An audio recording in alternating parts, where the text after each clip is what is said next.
All right, so let's jump into something Okay. that I think you specifically will find interesting. We're Oh, talking about AI ethics, right? all right. But specifically, the role of venture capitalists in all of this. Yeah, it's funny, right? We always hear about the tech companies, the governments, but the people with the money, Yeah, they have a say they're too. the ones writing the checks, so it's Yeah. a pretty big say, I'd imagine. Exactly. Exactly. Which is what makes this research paper so fascinating. This is how should we govern digital innovation, a venture capital perspective, fresh off the press, published this year. And led by Jesus Salgado Criado. And I think that's really important to note because he himself has been both a tech entrepreneur and an academic. So he's coming at this from multiple He's angles. seen both sides of the equation, Yep. So basically. yeah, And his team interviewed 23, I think it was, VC executives for this. So we're getting like a real insider's perspective here, behind the curtain. Yeah, Yeah. definitely. Yeah. which I'm all about. Yeah. But before we even, I guess, go any further, Aaron, we have to acknowledge the elephant in the room.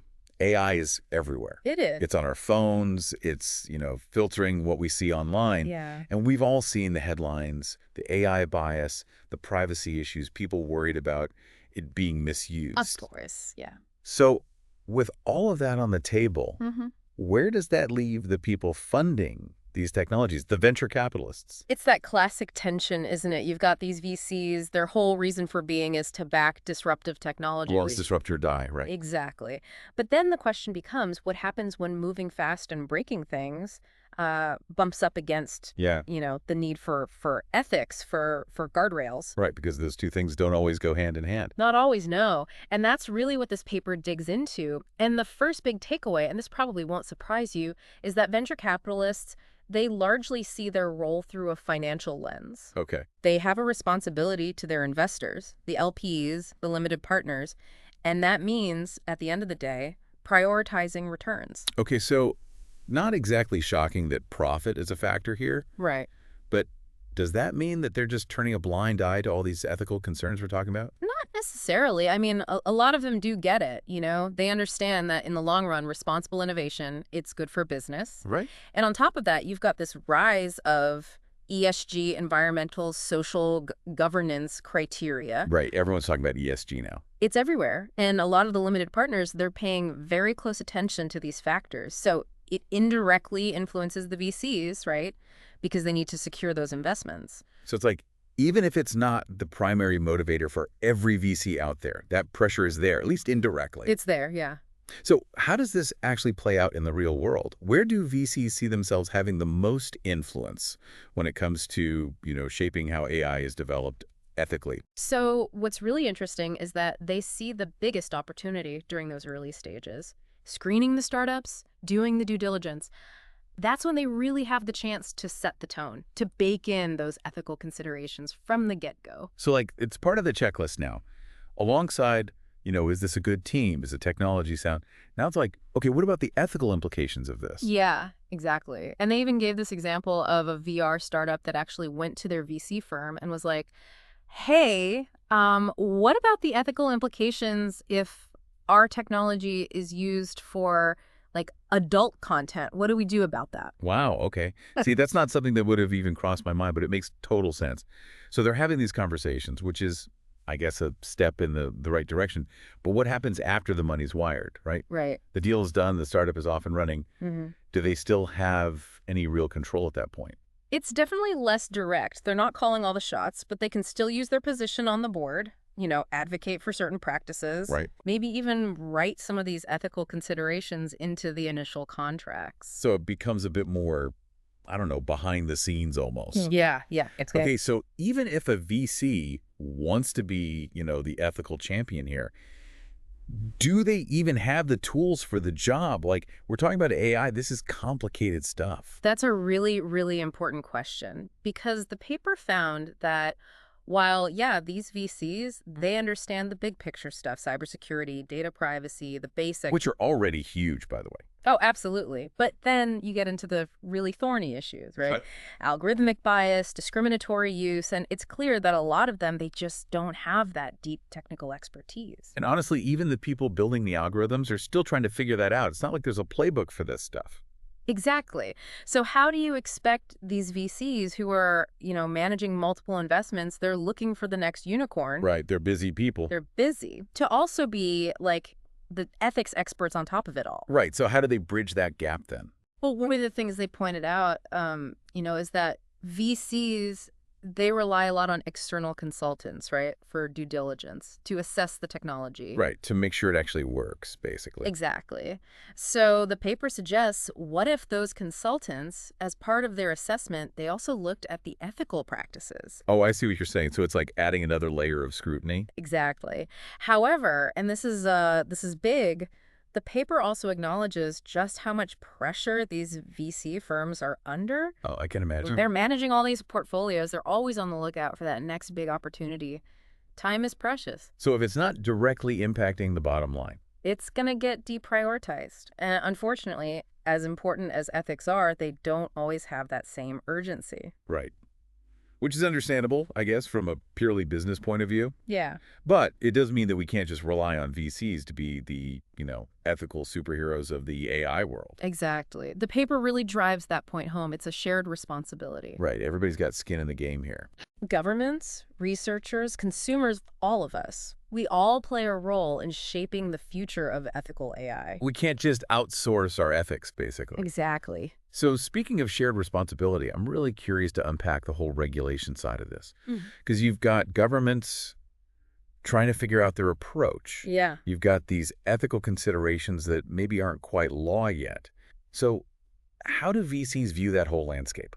It's interesting because they actually see regulation as both essential but also potentially a hurdle to innovation. It's that, that classic dilemma, right? Yeah. Like you need some rules of the road, right? To make sure nobody's, doing the absolute worst case scenario. Right. But then too much regulation and you stifle creativity, progress slows down. right. So it's finding that right balance. It's a tough needle to thread for sure.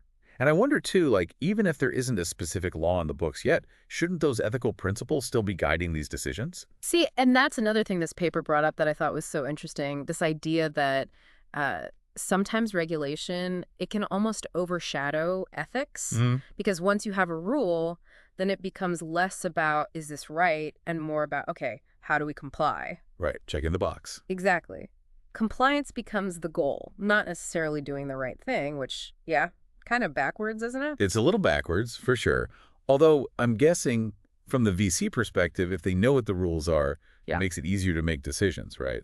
Right, right. And actually, a lot of the VCs in the study, they acknowledge that, some level of regulation, it's probably inevitable. Especially in certain fields, right? Yeah, like healthcare, where the stakes are just so high. Right, you can't exactly move fast and break things when it comes to people's health. Exactly. And some of these regulations, they've already had a global impact. Like GDPR in Europe, that really changed the game for data privacy. Right, because now any company that wants to do business there, they've got to play by those rules. Exactly. And it kind of sets a precedent, doesn't it? And this is where it gets really interesting, I think, because it suggests that, consumer demand, it matters too. If customers start demanding more transparency, more responsible use of data, The VCs are going to pay attention, right? they're going to pay attention because at the end of the day, Money talks? money talks, the market speaks, and they listen. And it kind of goes back to that big question the paper poses. Can VC firms actually be, these agents for change when it comes to ethical AI? Or are they always just reacting to the market? Yeah, that's the billion-dollar question, isn't it? And it makes me think about something else we touched on earlier, this whole issue of, capability. Even if a VC wants to be ethical, do they even have the knowledge and resources to do it right? Because like we've said, this AI stuff, it's complicated. It's not easy. And the paper actually found that while, these VCs, they get the big picture, right? They understand, the basics of AI risks. Right. But when you get into the weeds of it all, like algorithmic bias, Right. that's not always easy to spot, even for the people who are building the algorithms. Exactly. So if the experts are still figuring it out, what does that mean for the investors? How do they even begin to wrap their heads around all of this? Well, and we talked about this before, but a lot of them rely on, outside help, right? Consultants for that technical due diligence. So one suggestion the paper had was, hey, what if we built those ethical considerations into that process? So instead of just, kicking the tires on the tech itself, the consultants are also looking at like how it's being developed, the potential downsides. Exactly, like a built-in ethics check almost. But the problem is, and the paper acknowledges this, these firms are stretched thin. Oh, They're yeah. managing all these portfolios, always looking for the next big thing.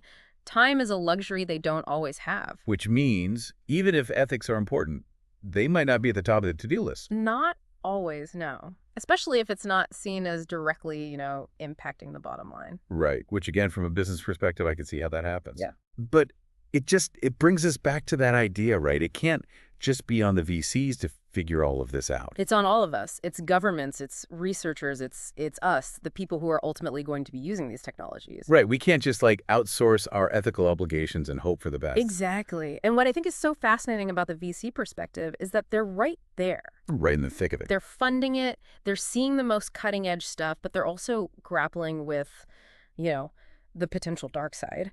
And it's that tension, that push and pull, that makes this whole conversation so important. It's a balancing act, for sure. Mm-hmm. And it's one that really does have implications for, everyone, not just the techies in Silicon Valley or wherever. Everyone. And as AI keeps evolving, we're only going to see more of this, more conversations about governance, about ethics, about the role of investors. And these are questions that, we haven't even begun to fully answer. It feels like we're just scratching the surface here, Yeah. which I guess is kind of the point of a deep dive like this, right? To get people thinking, to spark that curiosity. Exactly. And this paper, it does that. It raises, honestly, more questions than it answers. But sometimes those are the most important questions. The ones that really get you thinking. Yeah. And speaking of questions, I'm curious about, we've talked about the VC perspective, but what about the companies themselves, the ones on the receiving end of these investments? What are they doing to address these ethical challenges? It's a great question because, at the end of the day, they're the ones building the technology. They're the ones making the decisions that are going to impact all of us. So yeah, how are they approaching this? It really makes you think about where we go from here. It does, yeah. Like, is this the start of, a new era of ethical venture capital? Right. Or is it all just talk? Right.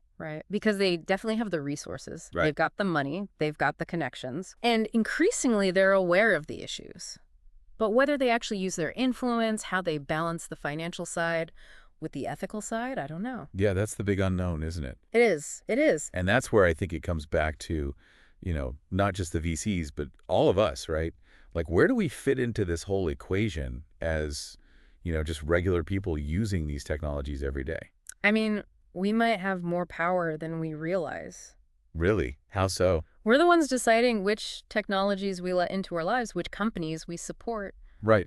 And that includes the companies that those VCs are funding. Oh, I see what you're saying. So it's like our choices, they matter. They do. Even if it doesn't feel like it sometimes. Absolutely. You know what they say, with great power. Comes great responsibility. Exactly. And that applies to the investors, it applies to the tech companies, but it also applies to us. So we've got to be more aware, more conscious of what we're supporting with, our wallets, with our attention. Absolutely. We can demand better from the companies that we interact with. Don't underestimate the power of, making informed choices. So it's not just about, being cynical and saying, oh, they're all just in it for the money. It's like, okay, but we can actually steer the ship a little bit. We can have a say. Yeah, exactly. Yeah. Well, I'm feeling a little bit empowered now, I got to say. Good. So that's good. I like ending on a positive note. Mm-hmm. But I think if there's one big takeaway from all of this, from this paper, from our conversation, it's stay curious, stay informed. Ask questions. Ask the questions. Mm-hmm. Because this stuff, it's not just theoretical anymore. It's impacting all of us. It's here, and it's only getting, more present in our lives, I think. So we got to be ready for it. Well, on that note, I think we'll wrap it up there. Thanks to everyone for joining us for this deep dive into the world of venture capital and ethical AI. Really interesting stuff to think about. Yeah, lots to ponder.